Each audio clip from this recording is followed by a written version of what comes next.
On ne peut pas être jugé parti, mais peut-on juger quelqu'un qui prend parti? Alors, à vous de juger.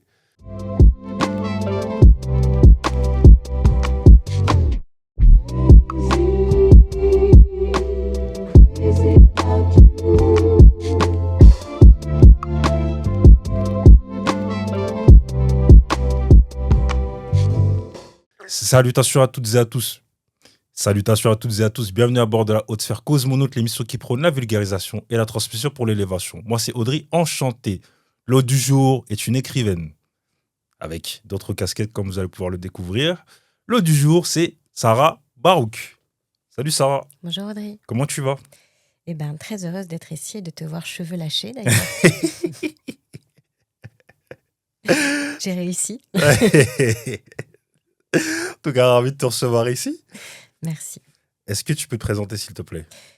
Donc, je m'appelle Sarah, j'ai 44 ans, j'ai une petite fille qui a un peu plus de 6 ans et j'ai plusieurs casquettes, effectivement, en tout cas plusieurs métiers qui m'animent, notamment au sein de mon association d'aide aux victimes de violences intimes.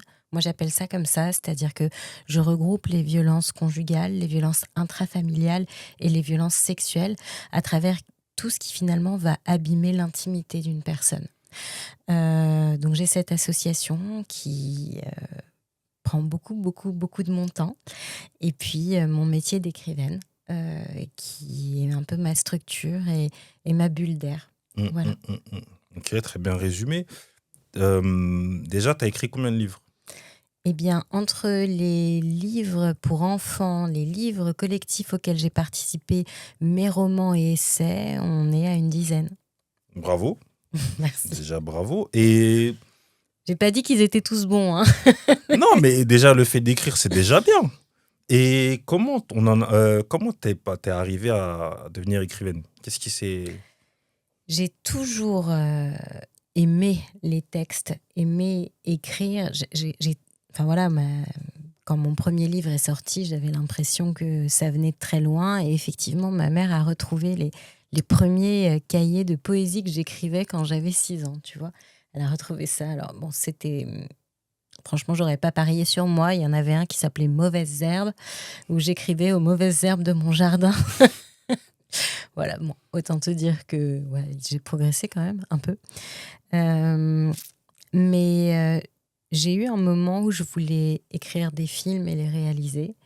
Et puis, j'ai eu une maladie aux yeux qui m'a bloquée chez moi pendant pas mal de temps, où sortir était une difficulté, où j'ai dû passer beaucoup de temps dans l'obscurité et où ce qui me tenait un peu en lien avec l'extérieur, c'était les livres audio.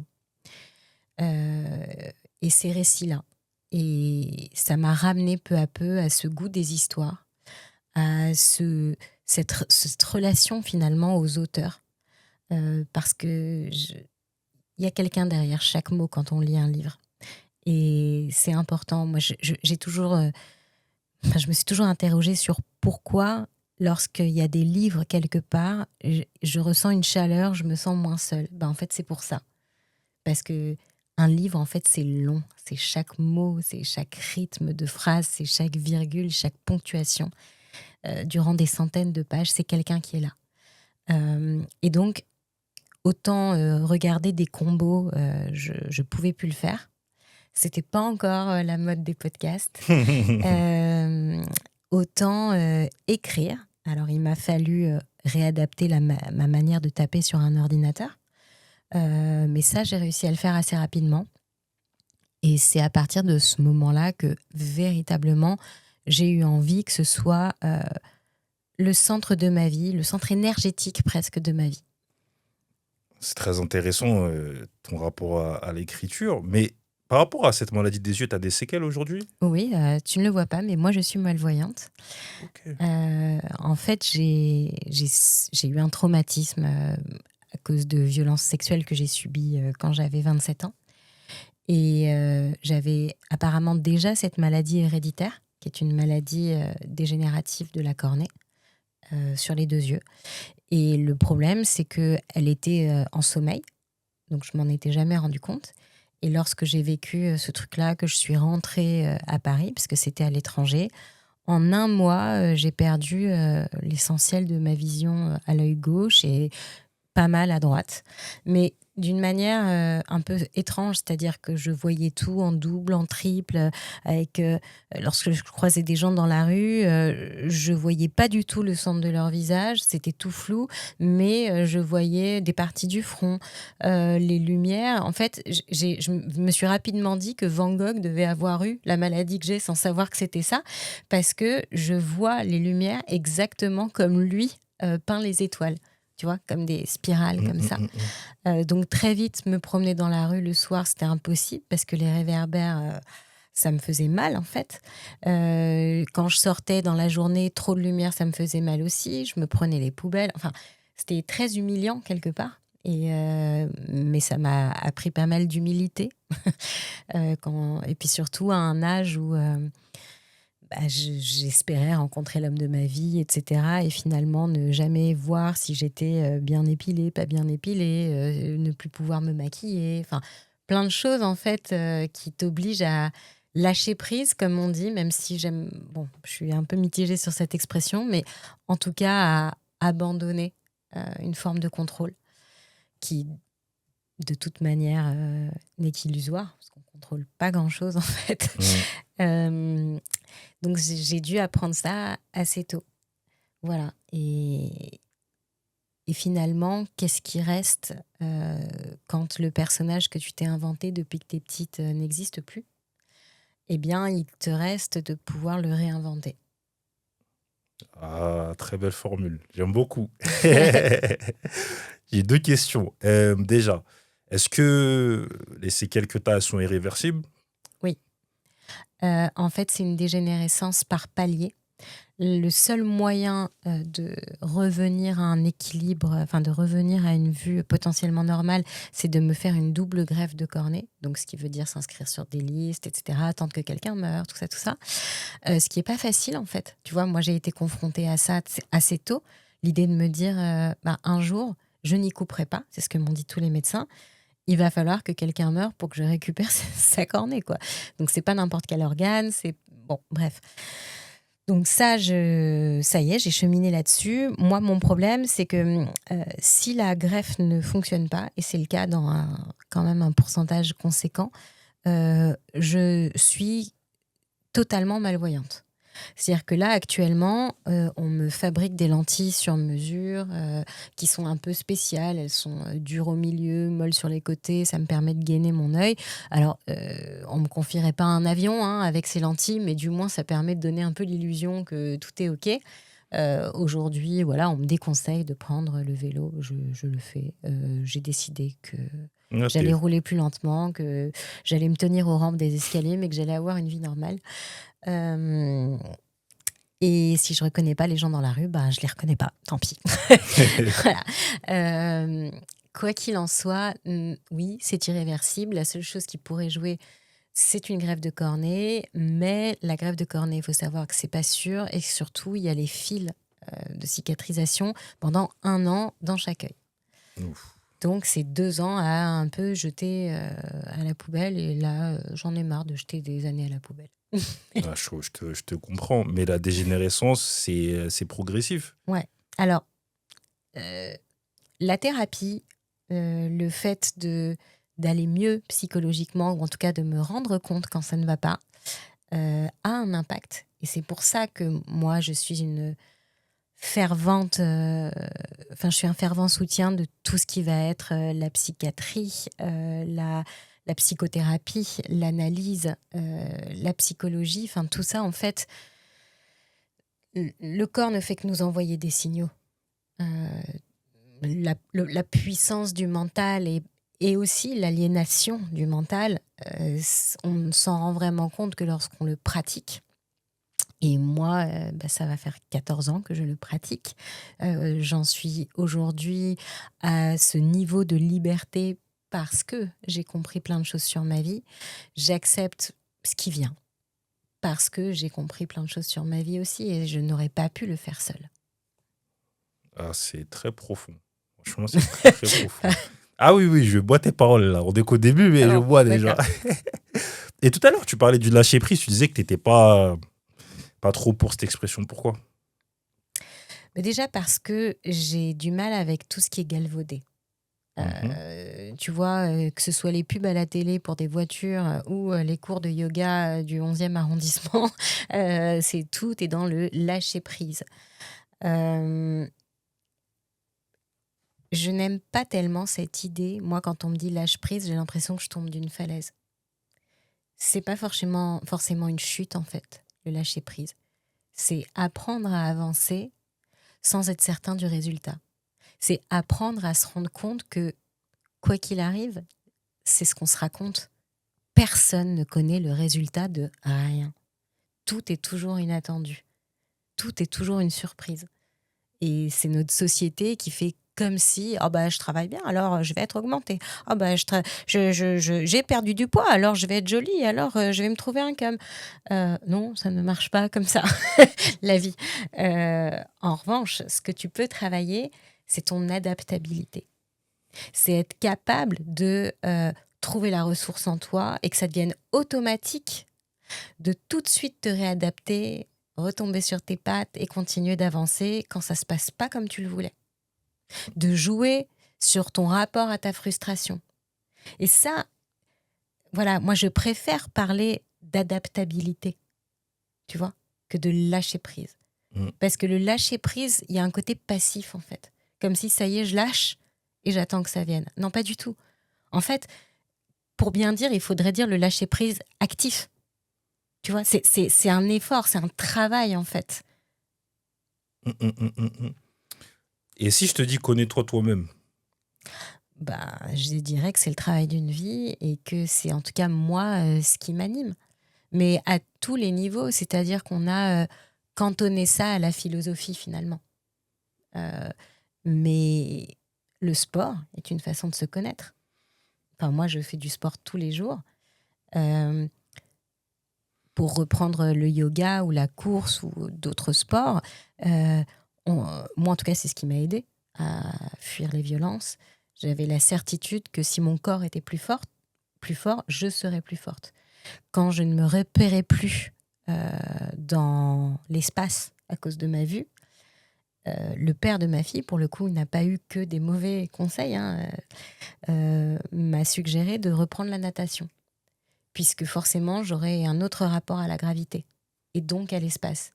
Et ce qui m'a permis de m'en sortir, ce qui m'a permis d'oser de nouveau sortir dans la rue, ça a été de reprendre une forme d'assurance dans mes mouvements, dans ce qu'était mon corps, dans l'espace autour de moi et ma manière de l'appréhender en nageant 3 fois par semaine. Donc, si tu veux, le connais-toi toi-même, évidemment, c'est le cœur, en fait, puisque on a toujours tendance à se protéger de plein de masques, de paravents, qui sont nos idées préconçues sur les choses. Moi, c'est ce que j'appelle la mystique en général. Ça va être nos réflexes culturels, nos réflexes religieux, notre éducation, les soi-disant leçons qu'on a comprises de nos vies, etc. Tout ça, en fait, c'est pour nous dire, pour lutter contre notre peur intérieure de nous retrouver perdus face à la vie. Alors qu'on est tellement plus fort quand on accepte d'être perdu face à la vie, parce qu'on se connaît et qu'on sait que quand on a peur, il faut activer ça et ça pour avoir moins peur. Quand on aime et qu'on a tendance à déborder et donc à faire peur potentiellement à l'autre, alors il faut activer ça et ça. Mais il n'y a qu'en se connaissant. C'est vrai. Si tu prends un avion, je vais faire la comparaison, et que tu ne sais pas comment fonctionne le moteur, peut-être tu vas avoir un coup de bol, ça va décoller. Peut-être tu vas dire « Oh, en fait, la dernière fois, le soleil se couchait et je volais à plat. Donc, en fait, il faut que je vole toujours quand le soleil se couche. » Ça n'aura absolument rien à voir. Tu auras fixé un raisonnement par rapport à ce que tu auras vécu. Sauf que, comme tu connais rien, ça ne te servira pas à grand-chose si jamais il arrive un truc difficile. On fonctionne exactement comme ça. Donc, d'abord, apprends par cœur ton moteur.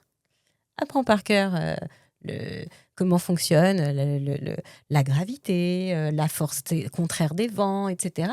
Puis peut-être un jour, tu piloteras bien ton avion.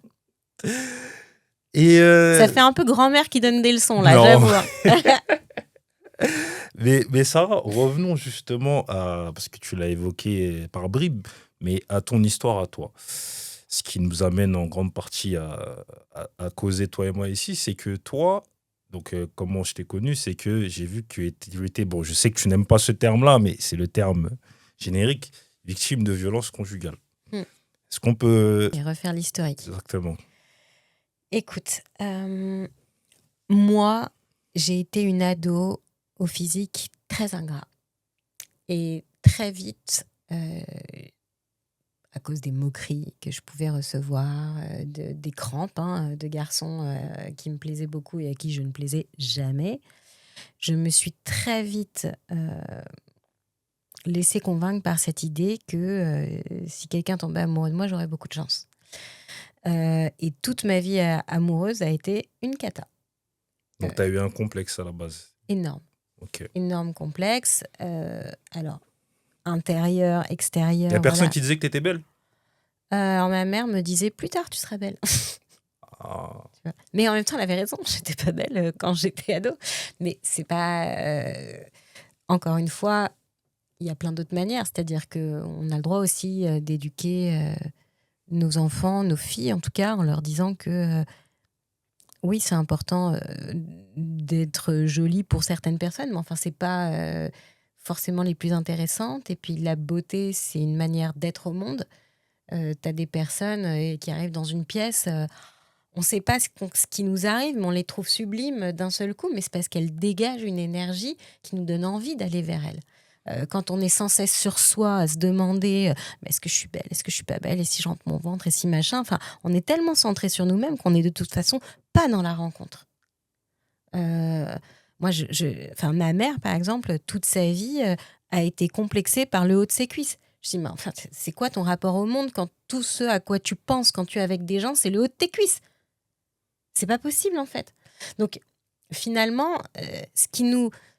Enfin, moi, c'est ce que nous rapetisse, ça nous sépare des autres. Et ça, tu as le droit de l'apprendre aussi aux jeunes filles, quoi qu'il en soit. J'ai tendance Mais l'époque actuelle, elle est encore pire que la tienne, non? L'époque actuelle, elle est pire parce qu'en plus, aujourd'hui, moi, je suis un dinosaure, il n'y avait pas les réseaux sociaux, mais aujourd'hui, tu as la vie des réseaux sociaux qui n'est plus la même que la réalité, que c'est extrêmement complexant d'avoir l'impression que les gens ont une vie extraordinaire, qu'ils sont tous beaux, magnifiques, avec des filtres, et puis surtout qu'on ne se ressent plus. Tu ne peux pas ressentir quelqu'un à travers un écran. On dégage tous une énergie particulière. On dégage tous des vibrations. Donc ça ne se ressent pas derrière des écrans. Et ce qui fait qu'on se sent humain, c'est cet échange de vibrations. Donc quand on se prive de l'échange, on se sent de moins en moins humain, on se sent de moins en moins regardé, on se sent de moins en moins entendu. Et donc peu à peu, on perd de cette confiance dans le rapport à l'autre. Tout ça pour te dire que j'étais extrêmement complexée. J'ai eu mon premier petit copain très tard parce que du coup, comme Très j'étais... tard, c'est-à-dire c'est-à-dire à quasiment 18 ans. Pour moi, et alors, je me situe pas très bien par rapport aux jeunes d'aujourd'hui, mais on va dire que déjà pour moi, à cette époque-là, j'étais une des dernières parmi toutes mes copines à avoir eu un petit copain. Et que j'avais très très peur d'embrasser. J'avais peur qu'on se moque de moi, d'embrasser trop mal. En fait, j'ai un petit frère et une petite sœur, et mon frère, on a 18 mois d'écart, donc on a été élevés quasiment comme des jumeaux, et mon frère, pour le coup, était très beau gosse quand on était ado. Il avait une bande de potes qui étaient les mecs, alors je crois qu'on dit populaire, c'est ça. J'ai remarqué que les deux mots des jeunes, c'est populaire et satisfaisant. Donc j'essaye d'adapter. Donc mon frère était très populaire avec sa bande de copains, et en fait, je les entendais parler. Je les entendais parler des meufs, de comment elles embrassaient, de comment ils parlaient de leur corps, etc. Alors, évidemment, dans l'intimité, quand on était que tous les deux, mon frère n'avait pas du tout ce même discours. Mais c'était ma hantise de faire les frais d'autres bandes de mecs, comme ce que mon frère pouvait faire avec ses potes, quoi. Donc voilà. Et puis ce premier petit copain, alors ça a été peut-être le plus gentil dans toute ma vie. Mais on s'est séparés au bout d'1 an et demi. Et à partir de là, j'ai eu quasiment que des mauvaises rencontres. Voilà. Et puis, c'est pas un hasard en fait. C'est l'une qui entraîne une autre. Parce que plus notre estime de nous est abîmée, plus ça fait de nous potentiellement des proies. Parce que les violences s'immiscent toujours dans les failles narcissiques, c'est-à-dire les problèmes d'estime de nous-mêmes. Mhm. Et donc, plus tu es abîmé, plus en fait, tu vas te diriger vers des personnes qui vont être attirées par cette vibration négative quelque part. Parce qu'ils vont avoir l'impression qu'ils vont pouvoir s'immiscer là-dedans. Et c'est pas forcément inconscient. Et c'est pas forcément conscient, je veux dire. Euh, Souvent, les personnes qui abîment ont aussi été abîmées. Et il y a un instinct comme ça, reptilien, qui doit venir de temps bien plus anciens, qui est que, voilà, j'ai bien vu que si je voulais me renforcer, je devais pouvoir choper quelqu'un qui était moins fort, mais qui allait quand même m'accorder de l'attention pour rester à portée de proie, à portée de main. C'est ça qui se joue dans les violences de l'intime. C'est tout ce qui t'abîme fait de toi une proie potentielle qui potentiellement t'abîmera encore. Jusqu'à ce que tu dises stop. Et ils le sentent en plus. Et ils le sentent. Mm. Il et elle. Moi, Oui. j'ai une association de lutte contre les violences et de protection des victimes, femmes et hommes.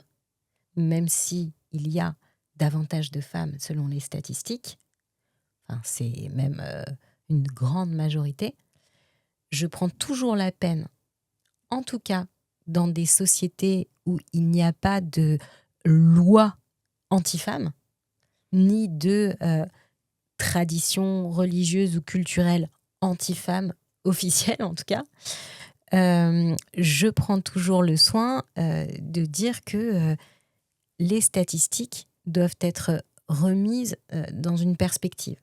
C'est-à-dire que si on est une femme et qu'on va porter plainte, déjà la plainte n'est pas toujours reçue comme il faudrait.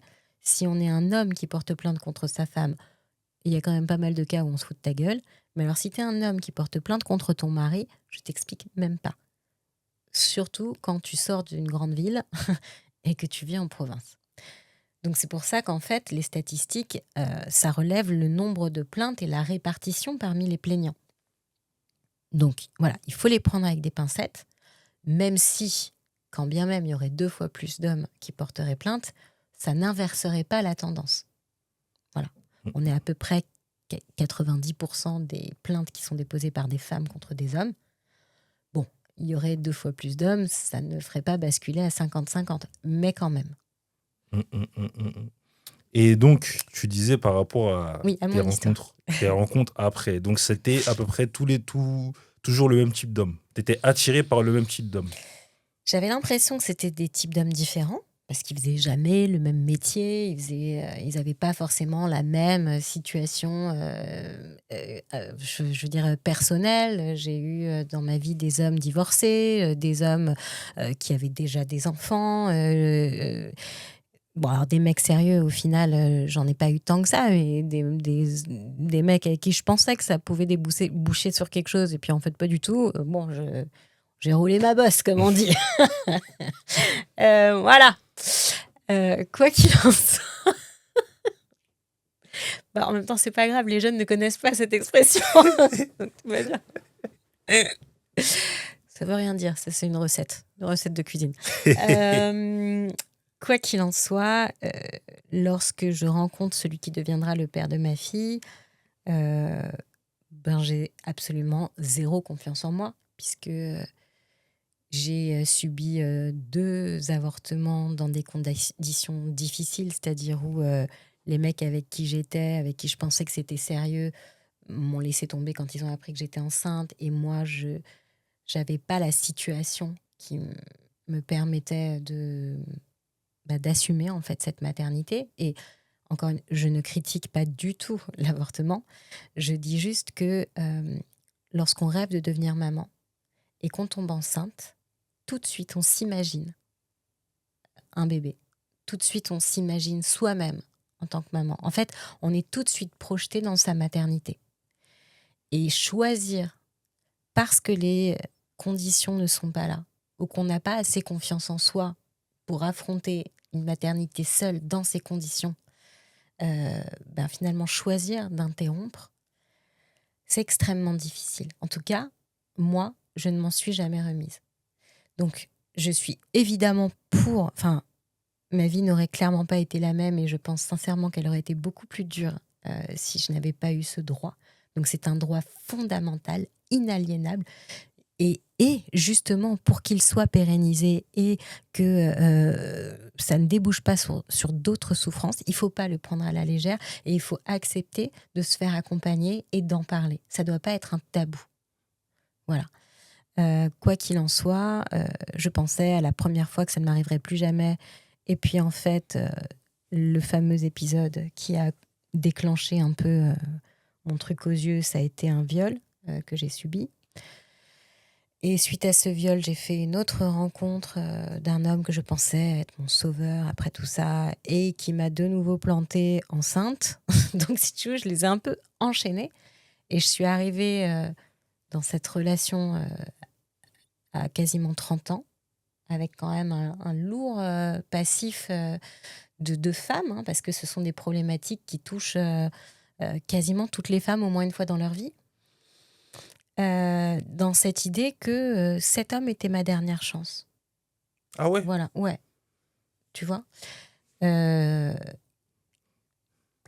vite, j'ai senti qu'il y avait des choses qui n'allaient pas dans son comportement, mais que c'était davantage qu'il n'allait pas bien et qu'il avait souvent raison sur les raisons pour lesquelles il pétait les plombs, mais il avait tort dans la manière de péter les plombs. Tu vois ce que je veux dire ? Mhm. Et c'est ça qui m'a perdue pendant des années. C'est-à-dire que le fond était audible, la forme était inacceptable.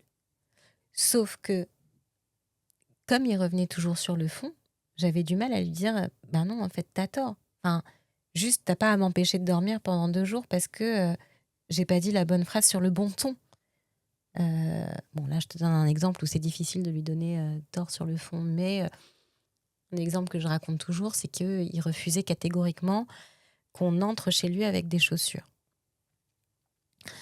Ce que j'entends, tu vois, depuis j'ai eu un bébé, je peux comprendre qu'on n'ait pas envie de rentrer avec des chaussures chez soi. Parce qu'effectivement, ça trimballe toutes les bactéries de l'extérieur, du métro, etc. Sauf que hurler sur quelqu'un, le traiter de tous les noms et menacer de plus vouloir le revoir, alors que ça fait des mois qu'on est ensemble parce que j'ai pas enlevé la chaussure avant le pas de porte et que ça m'a pris 20 centimètres, là c'est trop, tu vois. Ouais. Sauf que, effectivement, c'était pas bien déjà de ne pas respecter les règles que quelqu'un met en place chez lui, Mhm. mais jusqu'où on doit respecter des règles. En fait, c'est ça, les violences. Si tu veux, c'est rarement des mecs ou des femmes caricaturaux qui sont là et qui se réveillent le matin et qui te foutent un poing dans la gueule en te disant « Salut, grosse conne ». Je dis pas que ça n'existe pas, je dis juste que c'est pas la majorité. Et que bien souvent, c'est beaucoup plus complexe que ça. Moi, ce qui fait que je suis restée, et aujourd'hui, on accompagne plus de 200 personnes à l'assaut qui ont des enfants. Enfin, je veux dire, lorsque le livre est sorti, j'ai reçu un nombre de mails pas possible. Lorsque le documentaire Vivante, qui est toujours sur Canal+, est sorti, la première semaine, j'ai reçu 700 mails. Donc, autant te dire que je commence à connaître le sujet. L'homme dégueulasse, violent, qui a tous les torts qu'on voit arriver à 300 mètres, il n'existe pas. C'est toujours quelqu'un qui a réussi à toucher sa partenaire ou son partenaire parce qu'il a un passé de victime. Et c'est ce qui fait qu'on lui pardonne. Parce qu'on voit derrière le dysfonctionnement de l'adulte l'enfant qui a souffert et qui souffre encore. Et c'est pas une excuse, encore une fois. On n'est pas responsable d'être malade, on est responsable de ne pas se soigner. Sauf que pour quelqu'un qui a très peu d'estime, se dire qu'on va sauver un ancien enfant maltraité, alors, il y a plein de formes de maltraitance, mais un ancien enfant qui souffre, ça a un côté sauveur qui est très flatteur pour quelqu'un de blessé et d'abîmé. Et c'est là qu'on rentre dans un cercle vicieux. Parce que, en voulant sauver quelqu'un de dysfonctionnel, on devient maltraité. Et on se noie. Et on se noie. Parce que c'est infini. Et souvent, d'ailleurs, les victimes qui finissent par fuir la violence te disent qu'elles n'ont pas quitté la personne violente, elles l'ont abandonnée. Comme si elles avaient rompu le pacte qu'on partageait ensemble un radeau et qu'on s'était barré avec. Ah ouais, Mais là, le père de ta fille, tu as su après qu'il avait eu des problèmes. Alors, il m'avait toujours raconté son enfance, sans avoir forcément conscience de à quel point c'était grave, mais il reconnaissait d'emblée qu'il avait des difficultés dans la vie. Il appelait ça comme ça. Et moi, ça me rendait dingue en fait ce qu'il avait vécu. Si tu veux, ça faisait que je m'attachais à lui. Mais ça, c'est mon problème à moi de toujours m'émouvoir de la misère du monde. Par exemple, voilà, oui, il pétait les plombs. Si j'astiquais pas le couvercle de la poubelle, si je nettoyais pas l'intérieur du lave-vaisselle, chaque joint, etc. Mais en même temps,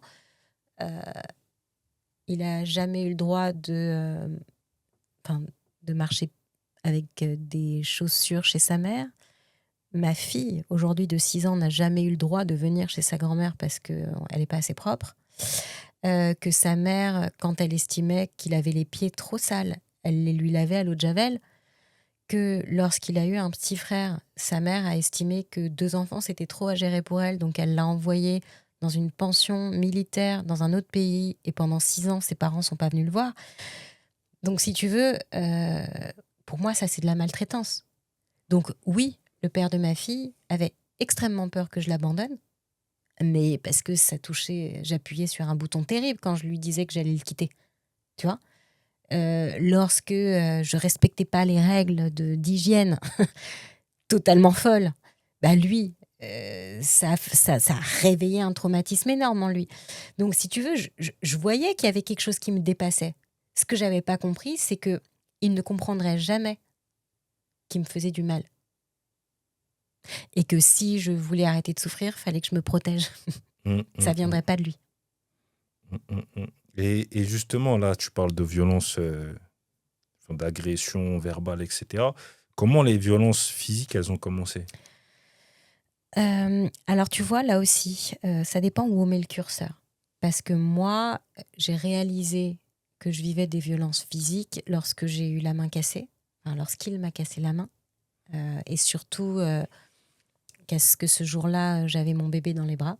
Donc on est tombés toutes les deux à quelques centimètres de la baignoire, en carrelage. Enfin, ça aurait pu être absolument terrible. Bon, c'était quand même pas drôle d'avoir la main dans un plâtre avec un bébé de 4 mois et demi à changer, à nourrir, à porter. Hein. Surtout que j'étais droitière. Mais à force de me renseigner sur le sujet, je me rends compte qu'il y avait eu d'autres formes de violence physique avant ça, mais que je ne qualifiais pas de violence physique. Comme par exemple de me plaquer contre un mur, de me pousser, de casser tout autour de moi.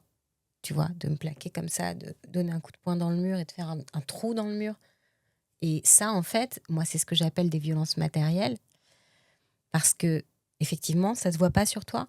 Mais chaque fois que tu passes devant ce mur, tu te rappelles, voilà ce qui peut faire à ma tête la prochaine fois. Et quand je te dis qu'il y avait des trous dans tous les murs, c'est qu'il y avait vraiment des trous de 14 cm de diamètre dans tous les murs chez moi. Donc peut-être que c'était une mauvaise qualité de placo, mais en même temps, pour faire un trou, il faut quand même frapper. Bien fort. Il faut quand même frapper bien fort. Donc, si tu veux, voilà, j'ai remis les choses en perspective. Et si, en fait, de tirer quelqu'un, de prendre par le t-shirt, de le secouer, c'est des violences. Bien sûr. Oui, mais ça, moi, en fait, c'était pas mes représentations des violences. Avant que je fasse tout ce travail. Tu vois ce que je veux dire? La main cassée, ça a été un électrochoc, même si je suis pas partie à ce moment-là. Mais ça m'a permis de revoir les choses en perspective, Oui, j'avais eu plein de fois, il m'avait serré tellement fort que j'avais encore des bleus sur tous ses doigts, tu vois. Ça m'arrivait régulièrement. Mais à cette époque-là, moi, j'avais dans l'idée que les violences faites aux femmes, ou à n'importe qui d'ailleurs, c'était un œil au beurre noir, c'était du sang qui coule. Je me disais, bon, de toute façon, c'est un peu de ma faute, je l'ai cherché, Toujours. Non, mais voilà, j'ai fait ce parcours par la suite de comprendre que ça ne s'explique pas comme ça. Quoi Mm. qu'il en soit, voilà, j'ai eu cet énorme épisode où il y a eu un signalement, où j'ai dû me justifier au commissariat, enfin, où ça a pris des proportions. C'est la femme de ménage, je crois, Ouais. qui est partie dénoncer. Et qu'en gros, toi, tu avais peur par rapport à tout ce qui était social par rapport à la petite, tu voulais pas trop parler, sauf qu'ils t'ont fait comprendre que... En fait, exactement. Alors, ça s'est fait en plusieurs temps. Il se trouve que j'avais la même femme de ménage que mes parents et que ça s'est passé un vendredi et qu'elle est arrivée le lundi matin chez mes parents. Elle était toujours totalement bouleversée de la scène à laquelle elle avait assisté. Et puis, malheureusement, c'était pas la première non plus. Sauf que là, j'avais fini à l'hosto. Et donc, mon père est venu chez moi et pour savoir... Mon père est médecin, pour savoir comment ça allait. Et quand je lui ai menti pour lui dire que je m'étais fait mal au yoga, bah là, il a éclaté en sanglots. Mon père, qui est quand même on va dire, un sacré petit macho, qui est né en Tunisie avec une idée, on va dire, très méditerranéenne de la répartition des tâches. Malgré lui, c'est pas quelque chose de conscient. Lui, il a l'impression d'être très progressiste, etc. Mais bon, voilà. On va dire qu'il a beaucoup progressé grâce à moi. Euh, Donc, tout ça pour te dire qu'il a fait un signalement, que ma femme de ménage aussi, et que du coup, j'ai été convoquée au commissariat. Et que là, j'ai eu effectivement très peur, puisqu'on m'a dit que si je ne disais pas la vérité, qu'ils ignoraient encore, je risquais comment dire, une évaluation sociale, et donc qu'on place mon bébé, que j'allaitais encore, dans un foyer sans que je sache ni où, ni avec qui, etc. Donc, autant te dire que j'ai fait un mensonge en bonne et due forme pour dire non, c'était un accident. Chez moi, il n'y a pas de violence parce que je savais que ça allait être ma fête si je parlais et que enfin voilà, c'est très compliqué. En fait, si tu parlais, on pouvait te retirer ta fille, mais si tu parlais aussi, on pouvait, un Exactement. retour à la maison, ça pouvait être quand même compliqué. Exactement. Mais justement, tu parlais de cette histoire de bleu. Tes proches, ils sont jamais doutés de quelque chose? Si, mais c'est très difficile en fait de. Quand je me suis enfuie, j'avais 40 ans. Enfin, j'allais avoir 40 ans. Donc ça a duré 10 ans. Ça a duré 10 ans. Une fois que tes parents, ils t'ont dit une fois, 2 fois, 3 fois, mais c'est n'importe quoi, mais pourquoi vous partez jamais en vacances, mais pourquoi il veut pas nous rencontrer, mais enfin, ça fait 4 ans que vous êtes ensemble, tu connais pas sa famille, pourquoi? Et que moi, ça me faisait souffrir déjà, ce constat. Donc déjà, c'était des discussions qui étaient très dures, qui se terminaient dans les larmes, qui se terminaient dans la colère. À un moment donné, qu'est-ce que tu veux que tes proches te disent quand ils t'ont déjà dit que tu leur as menti, que tu leur as tenu tête, que tu es adulte? Ouais. Donc c'est extrêmement compliqué. Moi, il y a des amis que j'ai arrêté de voir. Donc oui, ils ont dit 1 fois, 2 fois, 3 fois, et puis à un moment, ils ont arrêté de dire. Parce que t'étais sous emprise aussi, il faut le dire.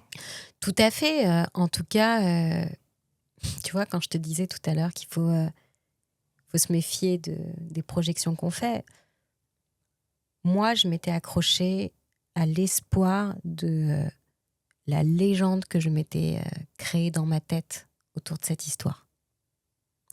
Je m'étais imaginé que c'était mon sauveur. Je m'étais accrochée à ça. Je m'étais accrochée à l'idée que tout ce que j'avais vécu de pas très rigolo dans ma vie, ça s'expliquait, ça allait s'équilibrer, que j'allais être récompensée. Enfin, tu vois, tout ce truc très judéo-chrétien, en fait, de tu souffres, mais en fait, c'est pour du bien. Non, parfois tu souffres et en fait, ça n'apporte rien de bien. Et que parfois, il faut s'accrocher à la phrase aide-toi et le ciel t'aidera. Non, mais tu vois ce que je veux dire? Donc, je m'étais accrochée à cette légende et j'espérais que si je cochais les bonnes cases, si je respectais bien ce qu'il m'avait demandé de faire pour que on avance tous les deux, etc., etc. Enfin, avec plein de si, en fait, on allait y arriver. Donc voilà, je pense que tous ces chocs et l'arrivée de ma fille m'ont fait abandonner cet espoir. Tu vois ce que je veux dire? Cet espoir que mon rêve corresponde à ma réalité. Alors qu'en fait, il fallait que j'adapte mon rêve. Et justement, tu parlais de l'arrivée de ta fille. T'as cru à un moment donné que ça allait pouvoir calmer ce qui se passait dans le foyer, cette arrivée-là? Oui, alors la plupart des gens qui savent pas du tout comment ça fonctionne, les violences conjugales, sont toujours à te culpabiliser encore. Pourquoi t'es resté? Pourquoi t'as fait un enfant avec un homme violent? Déjà parce que non, il n'était pas non plus violent 7 jours sur 7, 24 heures sur 24. Ouais, il devait être doux à un moment donné, mais Voilà, et que surtout, comme je te l'expliquais, sa peur essentielle, c'était la peur de l'abandon. La peur que je l'abandonne. Et dans mon esprit, je me disais, mais le jour où il aura un enfant, ça va automatiquement penser ça. PAN. Tu vois, ça va automatiquement le rassurer sur le fait que un enfant, c'est son enfant pour la vie. C'est pas comme quelqu'un qui peut rompre une relation. C'est ton enfant, en fait. Alors, il peut se passer plein de choses pas rigolo entre des parents et des enfants, mais quoi qu'il en soit, ce lien-là, c'est toi qui as conçu cet enfant et il va être dans ta vie. Et donc, j'étais persuadée que ça allait être presque magique.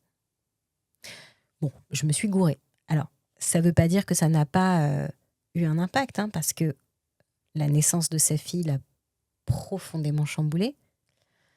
Ma fuite avec elle l'a obligée à se remettre en question, tout simplement parce qu'il voulait continuer à la voir. Et qu'aujourd'hui, je trouve qu'il est, lui, le symbole d'une forme d'espoir. Parce que c'est quelqu'un qui a accepté de se faire suivre par plusieurs psychiatres différents. C'est quelqu'un qui a accepté de prendre des médicaments. Voilà, les psychotropes, c'est pas rien en fait, c'est important. Et qu'aujourd'hui, tant que tout ça est en place, il voit sa fille. Il a une relation avec elle. Okay. Il n'est plus quelqu'un de violent.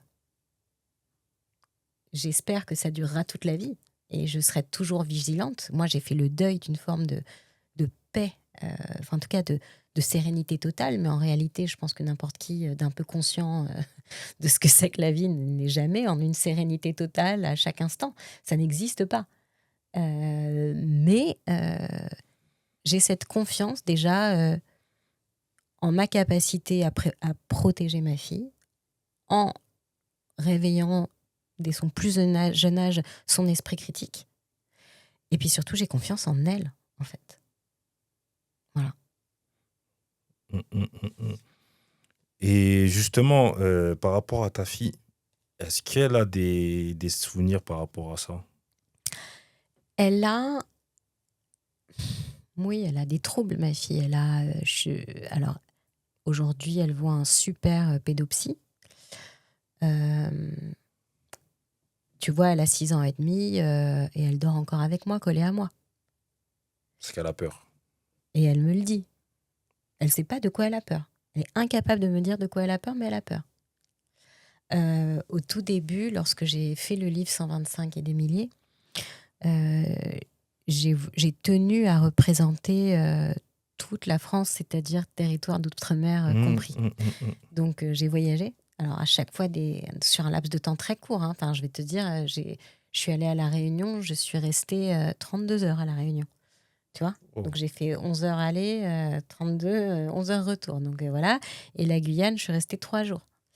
Donc, c'est pas beaucoup. Et donc, je suis d'abord allée en Guyane et je suis partie 3 jours. C'était la première fois depuis que je m'étais enfuie que je laissais ma fille 3 jours. Quand je suis rentrée, donc elle avait 3 ans. quand je suis rentrée, elle avait des plaques d'eczéma purulents à 4 endroits du corps qui avaient été, tout simplement, c'était de la peur, c'était de l'angoisse. Donc, enfin, pour moi, ça a été un cauchemar. Tu vas de me dire que mon bébé, parce qu'à 3 ans, c'était encore mon petit bébé, Même à 6. même à 6, et je voyais que j'ai dû... Enfin, voilà, ça a été énorme. Il a fallu lui faire un bandage, il a fallu... Et donc, du coup, je l'ai emmenée avec moi à La Réunion parce que j'enchaînais. Je me suis dit, si je la laisse, ça va pas aller du tout, quoi. Et c'était tellement ça qu'en fait, en 2 jours, il n'y avait plus rien. Donc, c'est pas... Voilà, quoi. Oui, bien sûr qu'elle a des séquelles. Mais je pense que la culpabilité est contre-productive, que je préfère en fait aborder les sujets, que je préfère, tu vois, faire ce qu'il faut, trouver les bons thérapeutes, parler avec elle, reparler avec elle, reparler avec elle, parce que quand je me suis enfuie, elle avait 16 ou 17 mois, et je me suis dit, bon, bah c'est cool, elle va pas se souvenir. Sauf qu'en fait, j'avais une petite fille extrêmement en colère et qui savait pas pourquoi elle était en colère. Et donc, il a fallu que je lui explique. Sauf qu'un enfant de moins de 4 ans, en fait, tu lui expliques, il oublie. Donc, il faut lui réexpliquer. Un peu différemment de la dernière fois, parce qu'il grandit. Bien sûr. Et puis, il réoublie. Et en fait, c'est une torture à chaque fois. Parce que tu crois que tu as eu la grande conversation, ça y est, je t'ai bien expliqué, tu as bien compris, oui. Et en fait, 6 mois plus tard, j'ai convoqué par la maîtresse, oui, je comprends pas, elle tape tous les gamins dans la cour d'école. Ah bon ? Ok, donc on est reparti. Et puis à chaque fois, c'est pas rien, quoi. Voilà. Ah ouais, c'est compliqué. Mais est-ce qu'à un moment donné, quand tu vivais ces violences-là, tu as pensé à en finir? Très souvent, oui. Très souvent. Alors, moi, je suis juive. Le suicide est interdit chez les juifs, même si, bon, il y a plein de trucs interdits que je fais. Hein. Je suis une grande rebelle comme ça, avec Dieu. Excuse-moi. Non, mais je suis pas du tout pratiquante, en fait. Mais j'ai jamais... Enfin, j'ai souvent regardé le carrelage de la cour de mon immeuble où j'habitais au 4e étage pendant toute cette période. Et j'avais assez peur d'imposer cette vue aux voisins et notamment à 2 petites filles que j'aimais beaucoup. Et C'est-à-dire, sans ces petites filles-là, tu serais pas là à côté de moi, tu je sais penses? pas, parce qu'en fait, entre le moment où tu y penses et celui où tu te jettes vraiment, il y a plein de gens qui font le pas en arrière, mais j'ai souvent regardé par la fenêtre. Et Tu ça, vois. c'était avant d'avoir ta fille ou même quand tu avais ta fille? Non, c'était avant d'avoir Ok. ma fille. C'était avant d'avoir ma fille parce que bien sûr, tout se mélangeait que à 37 ans, où j'avais l'impression d'être totalement prisonnière de ma vie, où j'avais pas encore d'enfants, où mon rêve, c'était justement d'avoir une famille à moi et que j'étais à des milliers de kilomètres de ça et que je savais plus comment faire. Mm, mm. Tu vois, j'avais l'impression que ma vie ne servait à rien, que je ne servais à rien, que j'étais en prison. Donc, voilà. Et finalement, le fait d'avoir eu ma fille, ça m'a soignée de beaucoup d'autres choses. Tu vois, quand je te parlais des avortements, que je te parlais voilà, ça m'a soignée à ce niveau-là. En tout cas, ça m'a réparée à ce niveau-là. Et donc, petit à petit, je me suis... Puis la psychothérapie aussi. Le fait de voir une psychiatre.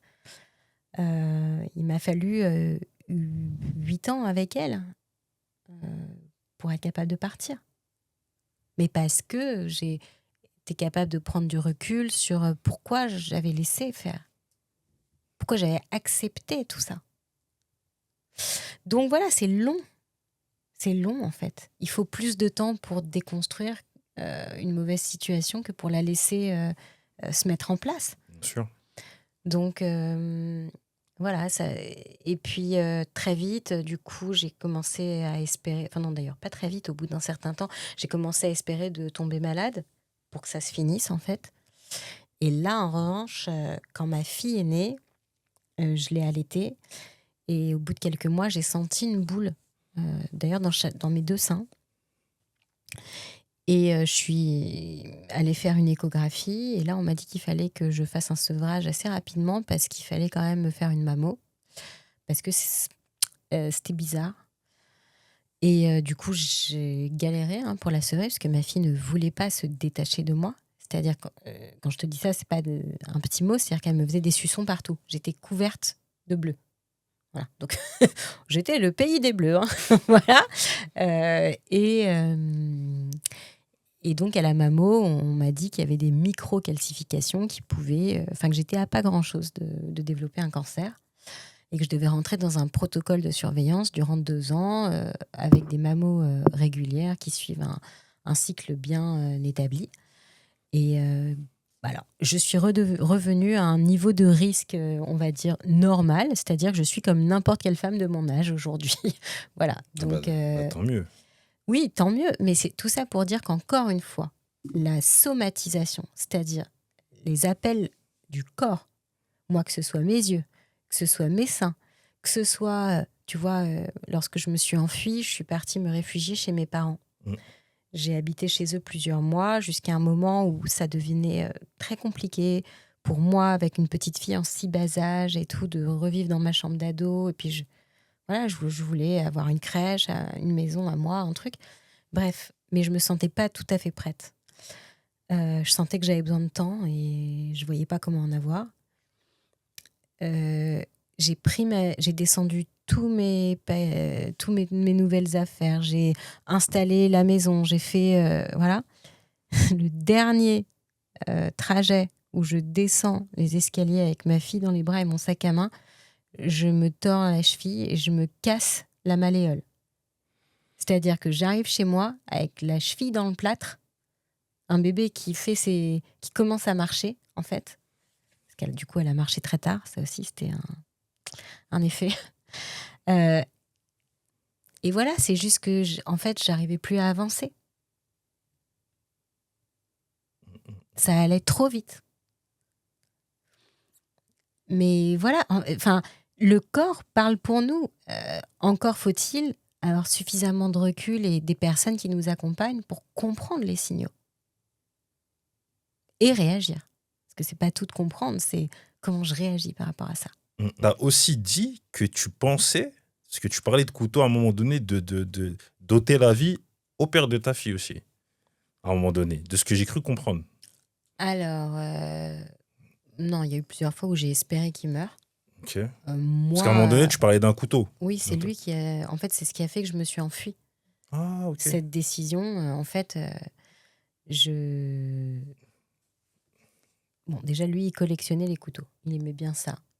Mais c'est vrai que le couteau, c'est un art. Hein. Il y a des couteaux qui sont magnifiques. Mais pour le coup, il en avait entre 15 et 20, je ne sais plus exactement, mais des beaux couteaux. Il m'a jamais menacé avec ses couteaux. Hein. Mais il se trouve que le dernier soir, en tout cas, qu'on a passé ensemble, j'ai voulu aller me coucher aux alentours de 22h et lui voulait qu'on regarde un film. Et il a très mal pris que je m'occupe du bébé toute la journée et que je sois trop fatiguée pour regarder un film. Et il a commencé à péter les plombs. Et pendant cette période-là, quand il pétait les plombs, il me répétait les mêmes phrases en boucle toutes les 2 minutes à peu près. Mais en boucle et toute la nuit, jusqu'au petit matin. Et là, je me suis dit, s'il refait ça ce soir, je suis tellement épuisée que demain, il va y avoir un accident avec la petite. Je vais peut-être la faire tomber, j'en sais rien, mais je serais pas assez en forme, en fait. Et donc, je suis allée me réfugier dans la salle de bain, que j'ai fermée à clé, pour dormir dans la baignoire. Et en fait, il a déverrouillé la serrure avec un couteau. Et je me suis retrouvée face à lui et son couteau, qui n'était pas un cran d'arrêt. Hein. C'était un couteau qu'il est allé récupérer dans la cuisine. Mais je me suis dit, mais s'il est capable, en fait, d'aller ouvrir un tiroir de la cuisine, sortir un couteau, déverrouiller la serrure pour que je continue à l'écouter m'insulter, enfin, c'est quoi l'étape d'après, quoi? Voilà. Et donc, j'ai réussi à me faufiler, parce qu'il est très grand, et à m'asseoir devant la porte de la chambre de ma fille, et en bloquant la porte comme ça, et j'ai appelé au secours. Ah oui, les traumatismes, ils sont terribles. Hein. Mais en plus, de toute façon, c'est-à-dire qu'en fait, tu t'es vu mourir quelque part. Tu t'es dit, comme c'est l'étape d'après, peut-être que moi aussi, tu peux être victime Parce qu'aujourd'hui, justement, d'ailleurs, on va en parler après, mais on parle plus de crime passionnel, on parle de féminicide. Tu te Mm. voyais, en fait, être une victime de féminicide plus tard, parce que ça Alors, montait crescendo. à ce moment-là, je ne le connaissais pas, le terme de féminicide. Mhm. Je l'ai découvert justement juste après être partie. Euh, mais j'avais plus peur, si tu veux, d'un accident qui dégénère vers la mort.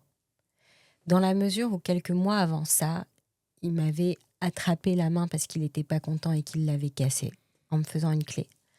Mais qu'on avait eu cette discussion de « je ne voulais pas te casser la main ». Et cette discussion sur l'intention, elle est très importante. Parce que la plupart des personnes violentes, elles ne se lèvent pas le matin en se disant « comment je vais faire pour lui faire du mal ?» Ça arrive parce qu'on perd ses moyens, qu'on ne se rend pas forcément compte de notre force. Mais c'est encore une fois pas une excuse. Bien sûr. Parce qu'un adulte responsable, il connaît sa force et il perd pas ses moyens. Et il n'utilise pas sa frustration ou son incapacité, en tout cas, à gérer sa frustration en étant violent avec les personnes autour de lui. Mais pour les victimes, la confusion, elle peut être là. Elle peut être dans le « est-ce que vraiment il est violent ou elle est violente s'il m'a fait mal sans le vouloir ?» Ben oui, en fait. Mais moi, à ce moment-là, j'étais perdue. Et je me suis dit, mais là, c'est un couteau, donc imagine, je glisse, je tombe sur le couteau. Il va me tuer. Il n'aura pas voulu me tuer, mais n'empêche que ma fille, elle aura plus de mère. Et en fait, la plupart des féminicides, c'est ça. C'est la différence entre un meurtre et un assassinat.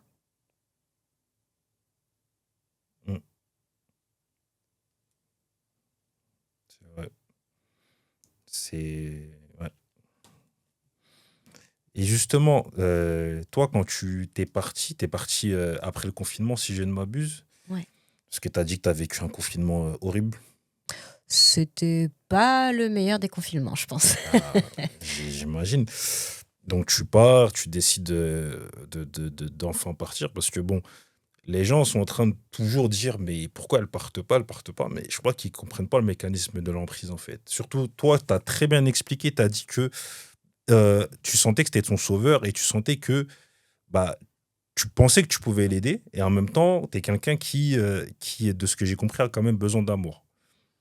Ah bah, c'est plus qu'un besoin, hein. Moi, je suis pathétique à ce niveau-là. Mais bon, je me soigne. Mais, Et justement, quand tu pars, la reconstruction, elle se fait comment pour toi? je pense que j'y suis toujours. Ok. Tu vois, ça fait 5 ans. En fait, je pense que ça va parler aux personnes qui t'écoutent. Dans mon association, justement, j'ai une manière d'accompagner les victimes qui est assez différente de ce qui se fait ailleurs. Moi, j'ai créé une communauté qui s'appelle les Veilleuses. Et en fait, je me suis inspirée des alcooliques anonymes. Parce que je considère que les relations de dépendance, les relations toxiques en fait, sont des addictions comme les autres. Et d'ailleurs, c'est assez surprenant parce que le vocabulaire même est semblable. C'est-à-dire que tu écoutes les victimes, elles te disent j'ai peur de recroiser mon ex et de replonger. Je sais que cette relation, elle me fait du mal, mais je ne peux pas m'en passer. Je suis complètement accro à cette personne. Elles ne se rendent pas compte, en fait, mais moi, j'ai l'impression qu'elles me parlent d'une bouteille d'alcool, une bouteille de vin ou d'une clope, alors qu'elles me parlent du père ou de la mère de leurs enfants. Quand tu parles de relations toxiques, d'addiction, tu te retrouvais dans ces Ah ben propos-là? totalement. Moi, j'avais l'impression que sans lui, j'étais perdue. Mm. Sans lui, c'était le vide. Et il le savait que Et tu il le pensais. savait. Mais lui aussi. En fait, le problème, c'est que c'est une double addiction. Et c'est en ça que c'est toxique. Mais de toute façon, l'amour, c'est jamais être censé être une passion dont on dépend. Sauf qu'on ne nous l'apprend pas comme ça. On nous apprend l'amour comme la passion amoureuse destructrice, avec la mort au bout. Si on nous l'apprend. Si on nous l'apprend, bien sûr. Mais en tout cas, quand tu regardes tous les films, tous les livres où on te dit l'amour, c'est ça, bah non, je suis désolée. L'amour, c'est de l'harmonie, en fait. Mm. L'amour, c'est cheminer ensemble. Enfin, tel que je l'espère aujourd'hui, en tout cas, et tel que je vois que ça fonctionne autour de moi. Donc bref, tout ça pour te dire que j'ai créé cette communauté où ce qu'on promet, en fait, c'est pas de sauver les victimes, mais c'est leur donner l'énergie et la juste énergie de se battre pour elles-mêmes. Ce qui est extrêmement différent, mais essentiel. C'est-à-dire que si tu dis à des victimes d'emprise, de violences conjugales, va porter plainte, mais jamais elles vont le faire. C'est comme si tu dis à quelqu'un qui en est à 7 bouteilles de vin par jour et 4 bières, arrête de boire. Ça marche pas comme ça. Si tu dis à quelqu'un qui fume 2 paquets de clopes par jour, là, demain, t'arrêtes. Ça ne marche pas. Déjà, c'est une décision que la personne doit prendre elle-même quand elle se sent prête. Et ça répond à un timing qui est différent pour chaque personne. Et surtout, ce qui est très important, c'est que l'essentiel des féminicides surviennent quand la victime dit qu'elle s'en va, qu'elle part, que cette relation est finie, qu'elle a quelqu'un d'autre. En fait, quand ça devient matériel, qu'elle n'est plus l'objet de possession de celui ou celle qui pensait la posséder ou le posséder. Et donc, le moment du départ, il est dangereux. Donc, il faut être prête. Il faut avoir préparé son plan de départ. Il faut avoir assuré ses arrières. Et ça, en fait, ça demande une énergie folle.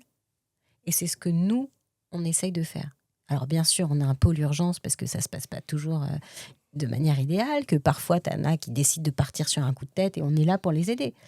Mais, tu vois, encore ce matin, parmi les personnes qui m'ont contactée sur Instagram, j'ai la cousine d'une jeune femme qui me dit « Ma cousine vit une situation horrible, elle ne veut pas partir, aidez-moi, aidez-moi. » Je dis « Alors, je ne vais surtout pas lui dire de partir dans la journée. Je vais l'accompagner pour que dans quelques temps, alors ça se trouve ce sera rapide, ça se trouve ce sera plus lent, elle soit prête à le faire. Mais ça viendra d'elle. Sinon, c'est voué à l'échec. » Et justement, parce qu'on parlait de reconstruction, au niveau de ta santé mentale, quelles sont les séquelles aujourd'hui que tu as par rapport à ce que tu as vécu?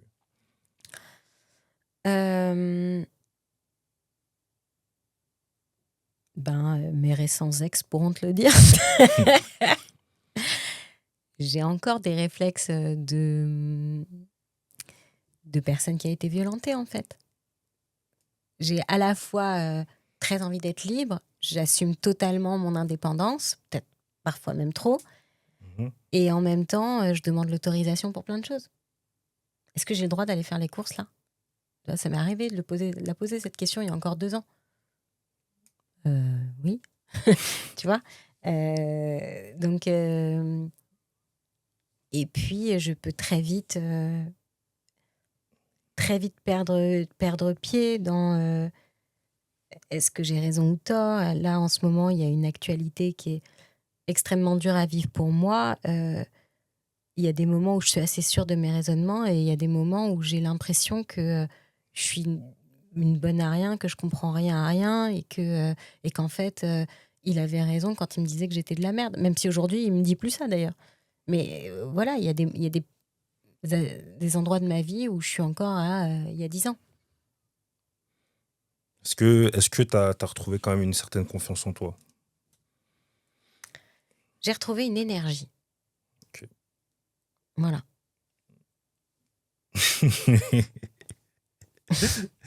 Et donc là, tu disais, tu es en thérapie depuis une dizaine d'années, c'est ça? Ouais, même plus que ça, ouais.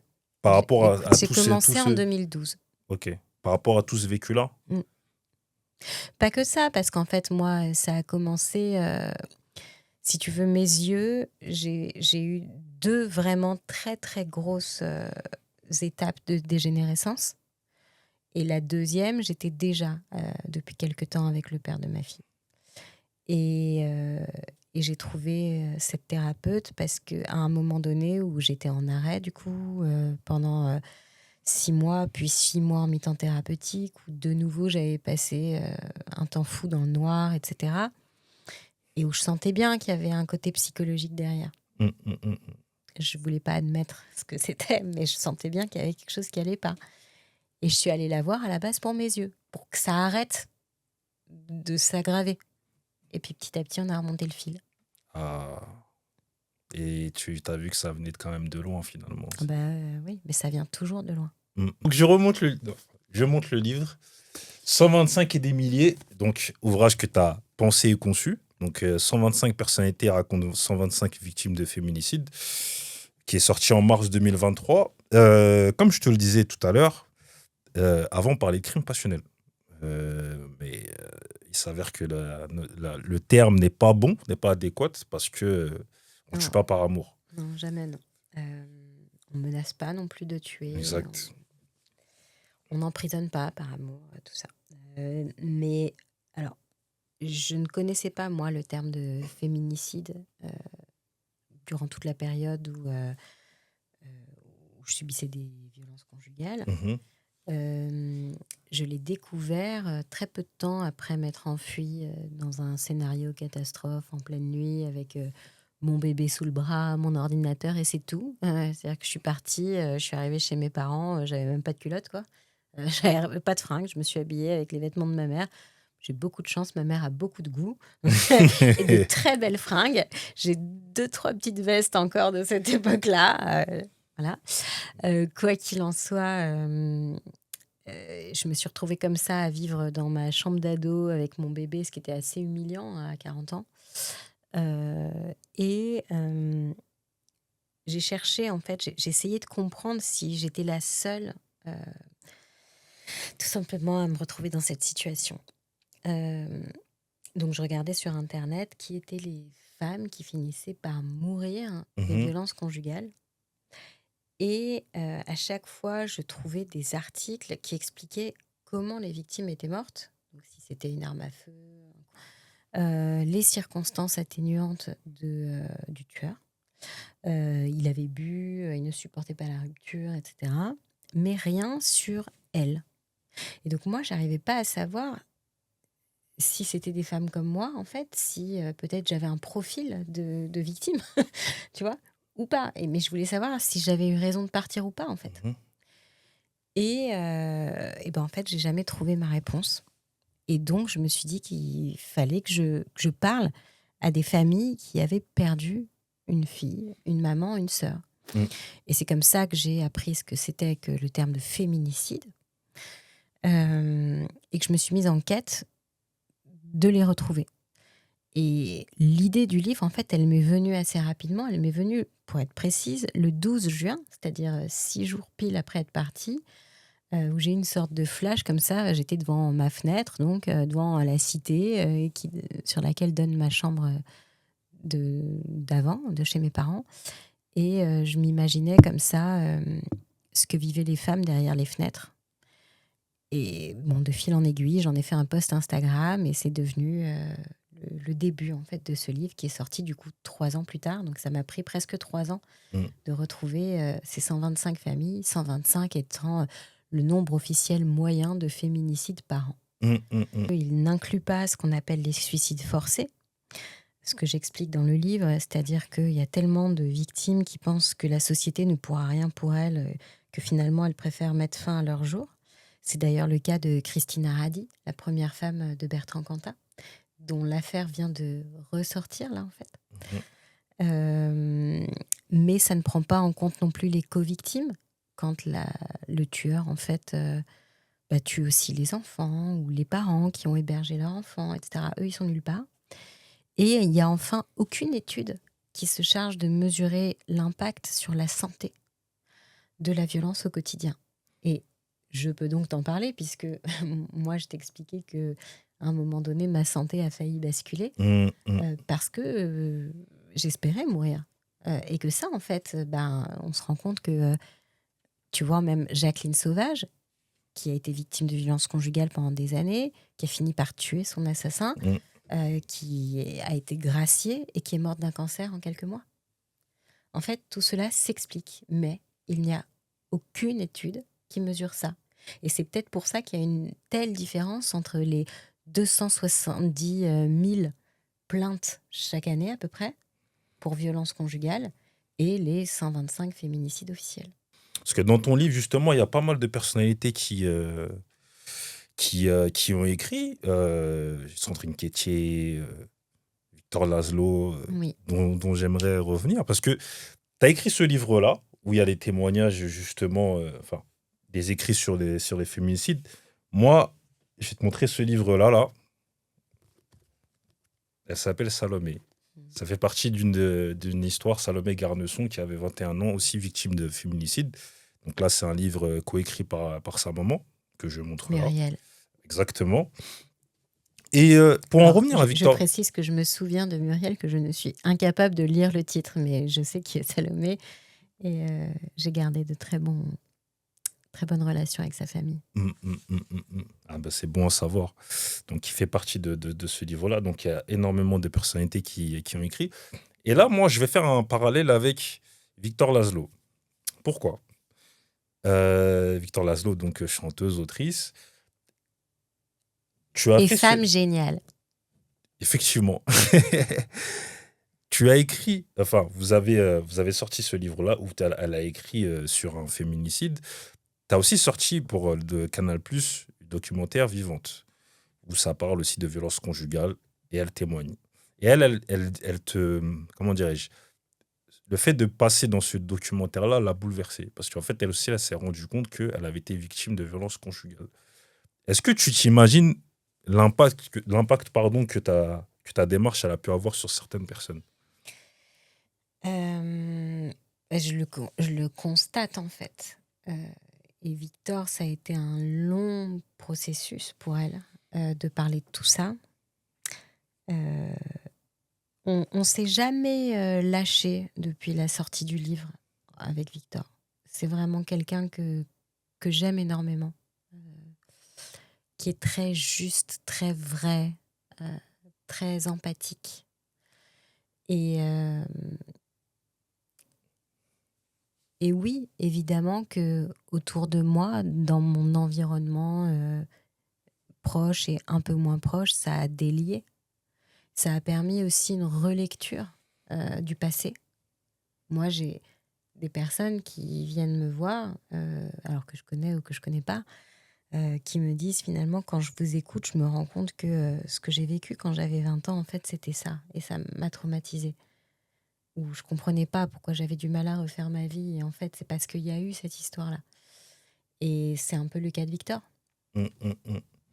Non, parce que oui, effectivement, il y a le documentaire Invisible, pardon, Vivante. Vivante. Alors, en fait, elle n'est pas dans Vivante. Vivante, c'est le documentaire qui est sur Canal+, qui est sur mon histoire. Mais dans ce documentaire, il y a toute une séquence où on fait une sorte de making-of de la mini-série de portraits que je fais avec Carole Rocher, avec sa fille Barbara Biancardini, parmi lesquels on a filmé Victor. Donc en fait, c'est une mise en abîme. Voilà. Ok. Et ça s'appelle La vie sera belle, parce que je trouvais important de s'adresser aux victimes en leur montrant qu'on s'en sort. Parce que être toujours noir, raconter des histoires horribles et des féminicides, finalement, ça n'aide pas beaucoup les victimes actuelles à se dire qu'autre chose est possible. Et donc j'ai voulu essayer de montrer autre chose, c'est-à-dire des femmes qui ont été victimes et qui ont trouvé leur plan, qui ont réussi à se réinventer et qui peuvent expliquer aux autres comment elles ont fait. Et juste, j'ai une question qui me vient. Là, quand on parle des féminicides, c'est un type de féminicide. Est-ce que c'est le conjoint ou l'ex-conjoint qui tue sa femme ou c'est un homme qui tue une femme simplement? Non, tu as raison. Dans ce livre, je raconte les féminicides conjugaux. C'est-à-dire qu'effectivement, c'est dans une relation, je veux dire, entre deux personnes, quoi. Voilà. Il y a d'ailleurs un féminicide entre lesbiennes dans 125 et des milliers. Et c'est très important de dire que, en fait, le mal n'est pas que mal. Tu vois, que, en fait, la violence dans la relation intime, elle existe sur beaucoup de modes et de plusieurs manières. Et il y a quand même une ouverture à la fin du livre où je raconte le premier féminicide, je dirais, sociétal qui a été extrêmement commenté, qui se passe aux États-Unis, pour dire que, voilà, il y a des violences intimes faites aux femmes, c'est-à-dire dans l'intimité, mais il y a également des systèmes politiques, culturels, religieux qui favorisent, voire qui autorisent des violences systémiques envers les femmes. Hum, hum, hum, hum. Par rapport à, justement, pourquoi j'ai fait la confusion, c'est par rapport à, on va l'évoquer, ton événement à l'Olympia. Oui. J'ai fait l'Olympia. Est-ce qu'on peut y revenir? En fait, lorsqu'on a tourné donc le documentaire Vivante avec Canal+, ils ont été très intéressés par une des actions que je porte dans mon asso, qui est de s'immiscer grâce aux entreprises dans le quotidien des victimes. Parce qu'encore une fois, le meilleur message de prévention, si c'est une affiche dans le hall d'un commissariat où les victimes ne vont pas, ça ne sert à rien. Donc, tu vois, ce qu'on fait là, c'est hyper important. Encore faut-il que les victimes puissent nous écouter. Et si elles sont chez elles, c'est compliqué parce que leurs contenus sont surveillés. Donc, c'est important de pouvoir s'immiscer dans leur quotidien.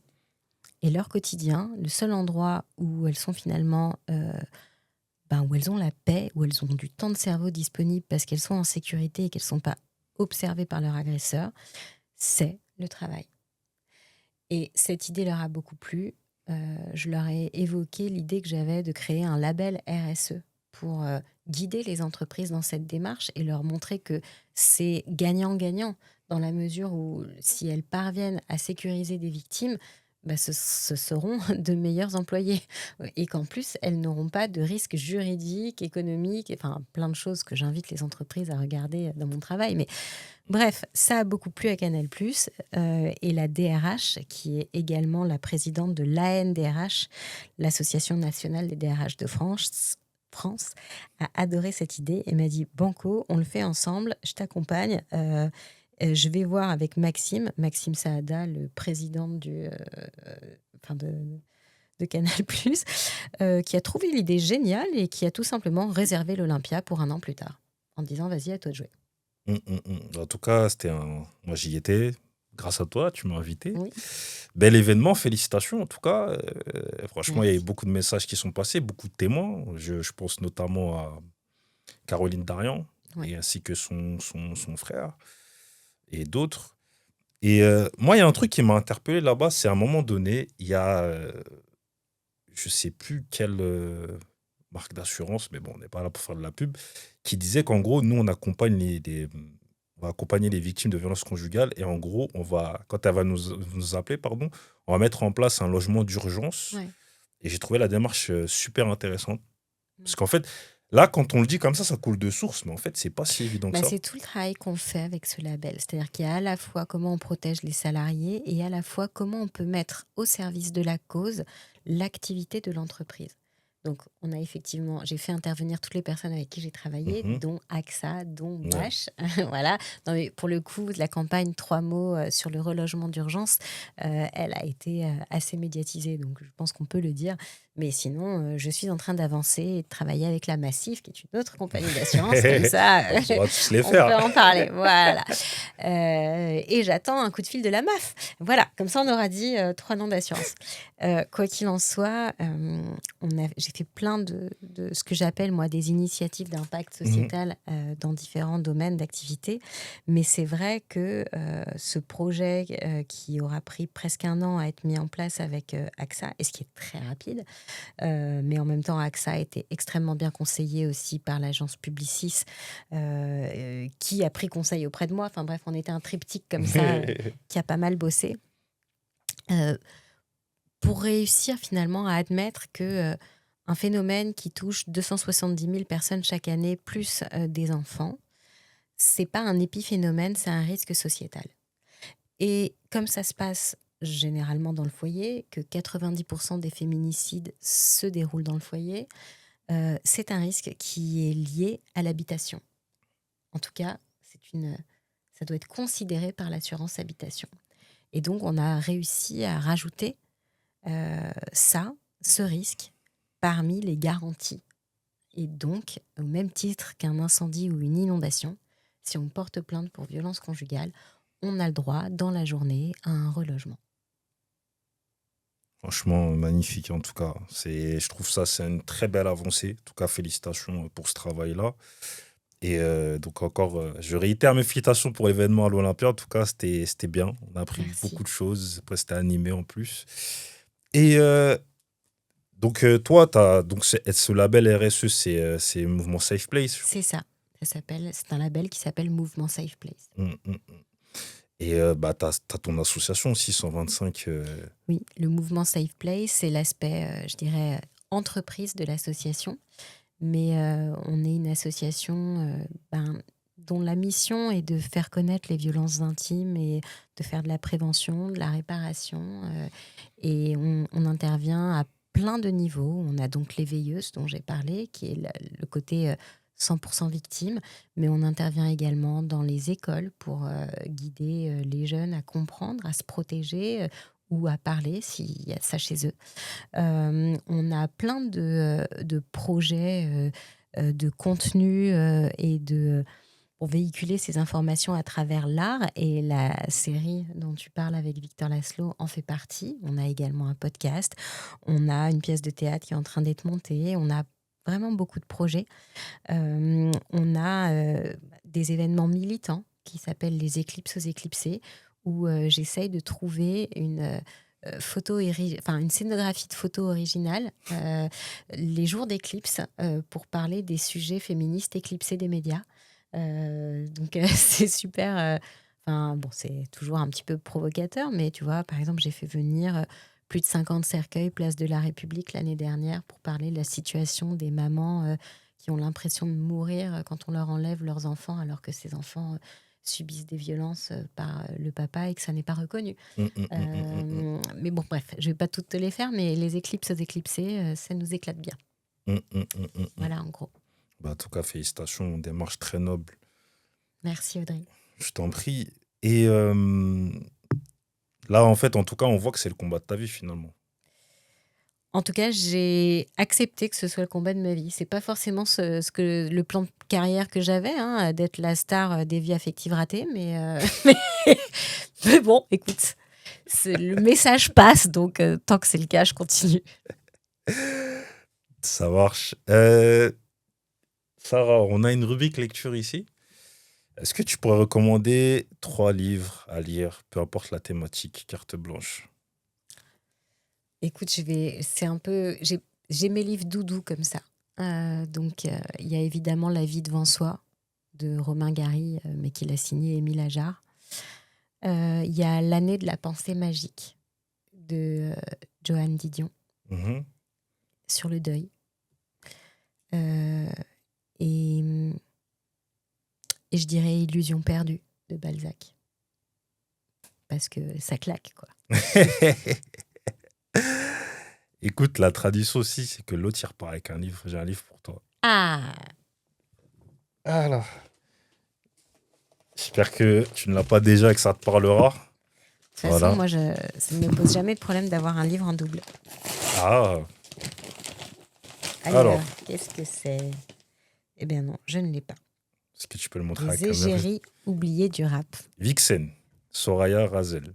Est-ce que Pardon. tu peux lire la 4e de couverture, s'il te plaît? Ouais. Vous avez tous déjà vu une vixen danser sur les clips des rappeurs, performer sur scène ou poser sur des pochettes d'albums. Vous les avez regardées, désirées ou méprisées, mais jamais vous n'avez eu l'occasion de lire leur histoire. Vixen braque enfin les projecteurs sur ces femmes de l'ombre injustement rayées de la grande saga de la culture hip-hop, dont elles sont pourtant l'un des piliers. Putain, j'adore. Pardon, j'ai super envie de le lire. Mais non, parce que j'ai fait quasiment 20 ans de hip-hop, moi. Ça fait partie de mes vraies passions, quoi. Ah, Donc, ok. ouais. Dans un récit intime et sans filtre, Soraya Razel raconte une décennie de passion, de sororité, de liberté, mais aussi de violence et d'omerta. Un livre à la gloire du rap et des vixens, qui témoigne également d'une vérité que personne n'a encore osé dévoiler, celle d'une industrie gangrénée par les dérives, faisant évoluer ses héroïnes dans un vivarium de violence. Un texte aussi courageux que nécessaire, porteur d'espoir et de changement, car en chaque femme sommeille la détermination et la puissance d'une vixen. Yeah, babe! C'est chez De Noël. Canon. Ah bah écoute, bonne Merci lecture. beaucoup. Je t'en prie, bonne lecture à toi. T'as eu le flair. Ouais. ça mêle plusieurs choses dedans, tu vois. Ça mêle justement combat de femmes, hip-hop, voilà. La femme objet et puis cet encouragement finalement Enfin, le rap a éduqué des tonnes et des tonnes de jeunes garçons et de jeunes filles. Finalement, tu finis par accepter Mm, d'être traité comme de la merde et de faire comme si c'était vachement agréable d'éponger une voiture et de t'en mettre sur les seins en bikini, quoi. mm, mm, mm, mm. Même si je critique pas les fantasmes de chacun, hein, mais super. Je t'en prie. J'ai quelques dernières questions pour toi. Déjà, comment tu te sens aujourd'hui? Aujourd'hui, là, fatiguée. Aujourd'hui. Ah, aujourd'hui, le grand aujourd'hui. Écoute, en mouvement et confiante dans ma capacité à m'adapter. Très, très bien. Et quel héritage tu voudrais laisser aux autres? Je sais pas si j'ai envie de laisser un héritage. Je pense qu'on est, on est de passage et il faut que ça reste comme ça. Et tant mieux si, durant mon vivant, j'ai pu aider quelques personnes. Mm, mm, mm. Et comment t'aimerais qu'on se souvienne de toi? Glauque, mais rigolote. C'est vrai, je peux le témoigner. Et qu'est-ce qu'on peut te souhaiter, Sarah? Un amoureux, bordel. Écoute, Et pas mal d'argent. Si ça peut être les deux en même temps, je prends. ah ouais, écoute, c'est tout ce qu'on te souhaite, hein. Voilà, c'est très original. Non, mais c'est original, c'est vrai. Bon, en tout cas, Sarah, je te remercie pour tes mots, pour ta bienveillance, pour tes explications, la lumière que tu as amenée, Ouais, merci. les sourires, tout ça. Malgré le fait d'avoir abordé des sujets quand même assez tristes et glauques, comme tu disais. Mais merci à toi, en tout cas. Merci à toi d'avoir eu ces oreilles. Je t'en prie, je t'en prie. C'était Cosmonaute, l'émission qui prône la vulgarisation, la transmission pour l'élévation, en espérant que vous avez appris des choses éventuellement sur vous-même. Prenez soin de vous et des vôtres. À très bientôt.